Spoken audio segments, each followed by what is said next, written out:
டின்னருக்கு ரொம்ப ஈஸியாக செய்யக்கூடிய எக் ரோல் எப்படி செய்யறதுனா இன்றைக்கி வீடியோவில் பார்க்க போகிறோம். ஃபஸ்ட்டு ஒரு மிக்சிங் பவுலில் 250 கிராம்ஸ் கோதுமை மாவில் தேவையான அளவு சால்ட்டு, கொஞ்சமாக நெய் விட்டு அதுக்கப்புறம் தண்ணி தெளித்து சப்பாத்தி மாவு பேசுறதுக்கு நல்லா சாஃப்ட்டாக பிசைஞ்சு வச்சுருக்கோம். ½ அன் ஹவர் கழிச்சு போட்டுக்கலாம்.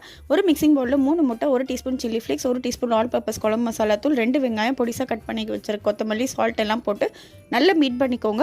அதுக்கப்புறம் நம்ம பிசைஞ்சு வச்ச சப்பாத்தி மாவை சப்பாத்தி மாதிரி போட்டு இந்த மாதிரி 2 சைடு நல்லா வேக விடுங்க. அதுக்கப்புறமா நெய் போட்டுக்கோங்க.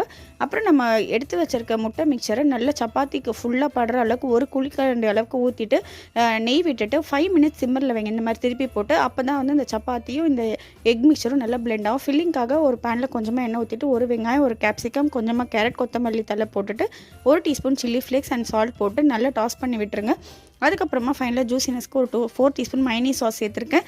இந்த ஃபில்லிங்கை சென்டரில் வச்சு நீங்கள் ரோல் பண்ணிங்கன்னா ரொம்ப டேஸ்டியான எக் ஃப்ராங்கி வீட்டிலே செஞ்சிடலாம். கண்டிப்பாக ட்ரை பண்ணுங்கள். எங்கள் சேனலை சப்ஸ்கிரைப் பண்ணுங்கள்.